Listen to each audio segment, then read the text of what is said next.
Hello, this is video 11. Whoops, I just realized, or it could be video 3, or it could be video 17. I better put the little 10 down here, huh? Now that we're in Numberland, wandering around in Wonder Numberland, this could be ambiguous. This is video number 11 in good old-fashioned base 10. We are still talking about number systems. I'm going to start this one with the why that I hope I motivated with the table that we did on the board that took up the whole board last time. The world's longest sentence. Observation. This is actually, I should write this in red. This is a big, fat, important observation. Why do we need to know hexadecimal? I'll write that as the question. Just one why. Why, but I'll underline it. Why do we need hex? That's what we in the biz call hexadecimal. We're on a first name basis. Why do we need hex? Answer.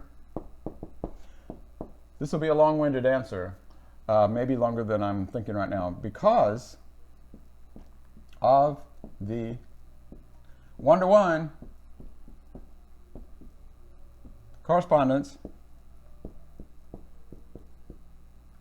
D-E-N-C-E, I think, because of the one-to-one correspondence between, with only one T,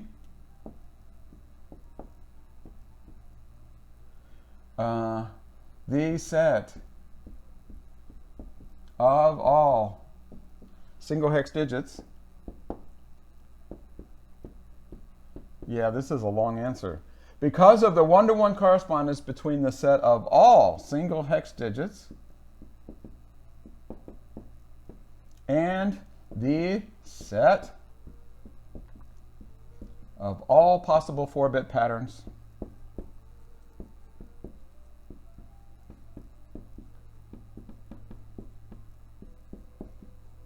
all of that was just the intro clause.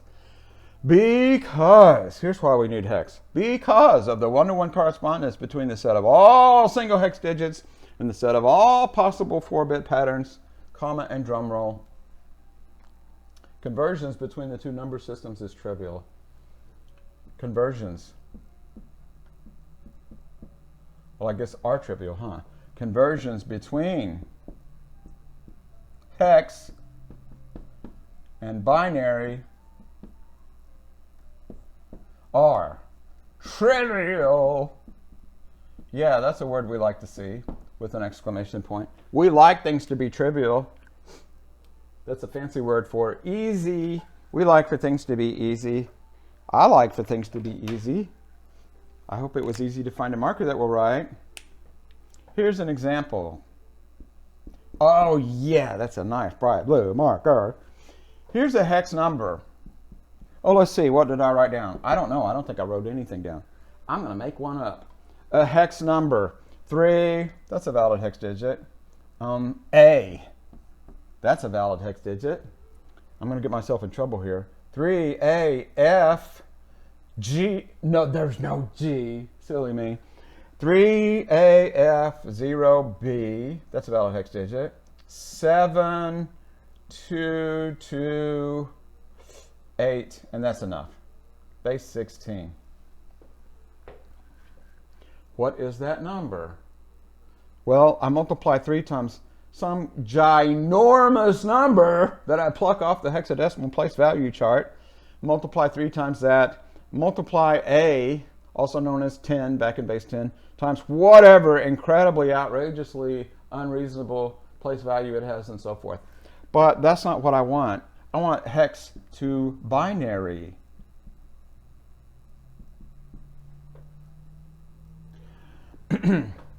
Well, how on earth is that going to be easy? Because hexadecimal, that place value chart, that's not intuitive. The binary place value chart's not much more intuitive. Ah, wait. Let me appeal to the question and answer observation up here. The one-to-one correspondence between the set of all single hex digits and the set of all possible 4-bit patterns, conversions between the hexadecimal number system and the binary number system are trivial. Here's what I mean by trivial. Let me choose one at random. It doesn't even matter where I start. 0, that's easy. What does 0 look like as binary? It looks like 4 zeros in a row. If you don't believe me, look back at the table that you wrote down as you watched video number 10. Now, I don't want it to be random from this point forward, or they might not line up. F, that's fairly easy. I can do F. F is 1111. That's the largest hexadecimal digit. It corresponded to the bit pattern solid ones. See how we're going with this? A, I might have to do a conversion of one digit at a time in my mind. Here's what I mean. A, that is 10, and a 10 looks like an 8 place 1 and a 2 place 1. 1, 0, 1, 0 on the place value chart. That's a 1 in 8's place, a 1 in 2's place equals 10, and A equals 10. See what I'm doing? I'm converting one digit at a time. 3, way over here, 3 will be 0, 0, 1, 1, and I keep the leading zeros. I'm always going to convert one hex digit into a pattern of exactly 4 bits. That's the one-to-one correspondence. Everywhere I see an A in a hexadecimal number, if I had more than one of them here, we'd do it again. Everywhere I see an A, I need to replace that with 1, 0, 1, 0. Moving right along, B is 1 more than A, so it's going to be that plus 1, 1, 0, 1, 1. 7 looks like 0, 1, 1, 1. That's 1 less than 8. See, we're using our bag of tricks already. 7, or I could alternatively say that's 4 plus 2 plus 1. That's 7. 2 is easy. It's got a place value of its own. That's 0, 0, 1, 0. 2, 0, 0, 1, 0. 8 is a 1 in 8's place and 3 zeros. Now it looks like I cheated, doesn't it? There was no place value chart involved, except maybe the single digit conversion to a 4-bit pattern, and that wasn't really a place value chart. That was a table, an equivalence table. But here's the miraculous thing. I used to drag CS1 students, bless their hearts, your predecessors, I used to drag them through a formal mathematical proof to what I will just state, and you'll just have to believe me, and I'll tell you what, we'll do it in the office hours if you want to. Those two numbers, I don't know what they are. Convert those to base 10, they're ridiculous. They're ridiculously huge. If I convert this to base 10 though, and I convert this separately to base 10, they are exactly the same number. I don't know what number they represent. I do know that they represent exactly the same number. That's what I mean by conversions between the two number systems, hex and binary. Those conversions are trivial. Base 10, decimal, our comfort number system, that's the outlier. That's the hard one. It would be hard to convert this to base 10. Oh no, it's harder, or at least it's hard to convert this to base 10. I don't want to do either one of those. The good news is I don't have to. These two numbers are, these two numerals, technically speaking, are different representations of exactly the same number. Miraculous. Well, I'm going to squeeze in one more example. That was the blue example. Let me see if I got a purple that will still write. I'm just kind of in a purple mood, I guess. Here is a purple. Cross your fingers for me. We'll see if it writes. Oh, that's brown. What can brown do for us? Example. Binary. Let me see. How do I make up a binary number? I just start spewing zeros and ones all in a big row. 0, 0, 1, 1, 0, 1, 0, 1, 1, 1, 0, 0, 0, 1, 1. I'm making this up. 1, 1, 1, 1, 0, 1, 0, 1, 0. The end. I just made that up. You can make up your own if you want after you watch what is about to happen here. Now then, this is base 2. What number is that in base 2? That is, as we know now, that is such a ridiculously silly question. We don't even ask that anymore. We might ask, well, what does the shorthand representation of that in hexadecimal look like? Yeah, that's a legit question. Well, we've got to mark this off in chunks of 4. I'll use red for that. Each chunk of 4, here's where we're headed. Each chunk of 4 is going to turn into a single hexadecimal digit. Let's watch. 0011 chunk, 0101 chunk, 1100 chunk, 0111 chunk, 1010. Ruh-roh. The uh-oh is I don't have a chunk of 4 left. So I guess I got to convert those two all by themselves. Well, now that won't work. That won't work. It's got to line up on the place value chart correctly. I could put 2 zeros after that. There's a problem with that. Let's say I don't, well, here's the problem. I'm not going to do a metaphor or anything. If I put 2 zeros there, what I've done is scooted over all of these other zeros and ones by 2 places on the place value chart. So I've actually changed the value of the binary number if I do that. I cannot pad the end of my number with zeros. Just like if I don't like that it's a 10, I can't put a 0 after it and make it 100 and expect that to be the same number. Whatever this is, I can't put another 0 after this and expect it to represent the same number. I certainly can't put 2 zeros after it. So much for the trivial conversions. I guess I lied. I'm getting bad about that. Oh, wait. I just did it wrong. I started at the wrong end. What if, just for purposes of argument, I start on the other end and start marking off chunks of 4. I've got too many markers open. Let's try that. 1, 2, 3, 4, chunk. 1, 2, 3, 4, chunk. 1, 2, 3, 4, chunk. 1, 2, 3, 4, chunk. 1, 2, 3, 4, chunk. And it's still, I think we probably could have predicted that. It still didn't come out even. I still got a chunk of just 2 rather than 4. Oh, woe is us. Except we can always put zeros on the front and it's not going to change the number. Zeros over here in these bigger place values, they're not going to affect the value of the number. So I'm not changing the number to put 2 extra zeros here just to make it come out nice and even. So I've got nothing but chunks of 4 all the way across.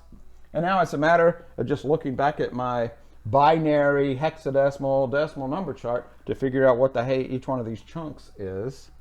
First chunk, that one's easy. That's a 0. You know what? Since I'm going to hex, I'm going to make a big 0. That's a big 0 in base 16. These are little bit zeros in binary. 1101. Ugh.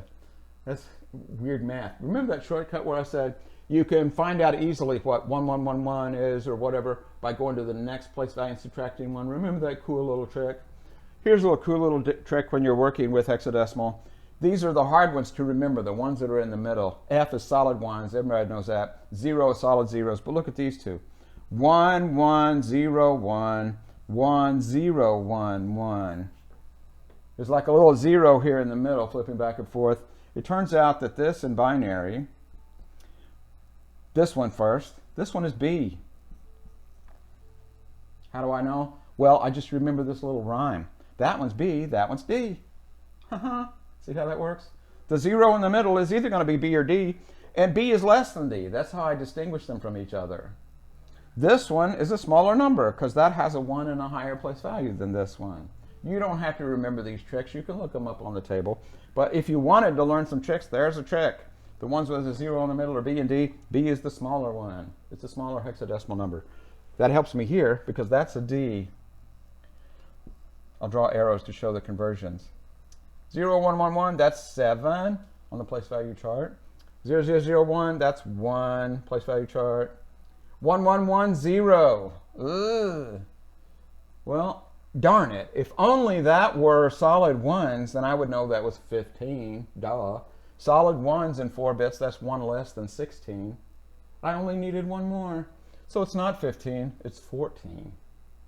It's 14. It's 15 with a tooth missing over here. If that had been solid 1s, it'd been 15. If it's got the last one missing, then it's 1 less than that, also known as 14. 14 looks like an E in base 16. You know how else I could get it was 14? Remember I said you couldn't put zeros at the end because it's going to scoot it over and the place values get multiplied? If you can remember that 111 is a 7. If you take a 7 and scoot it to the left 1 notch, you've multiplied everything by 2. And when you do the math, it'll be 2 times 7, also known as 14, which is digit E. All these little tricks. You don't have to remember all the little tricks. Just remember, look it up on the table. That's E. 1 0 1 0, that's an 8 plus 2 more, that's an A. 8 9 10, and 10 in base 16 is an A. Now, what is that number really in base 10? I'll stop asking that question. Don't know, don't care. I can go back and forth between binary and hexadecimal without having any clue, being blissfully unaware of what gigantic, horrible number that is in base 10. That's why we want hexadecimal, so that we can write a shorthand compressed version. It's like, instead of the semester version of the number, it's the module version of the number. See what I did there? We took it and squashed it, so it's much more concentrated. Okay, that's it for conversion between hex and binary, binary and hex and all that stuff. And we'll talk a little more about conversions next time, but that's it for now. I'll see you online.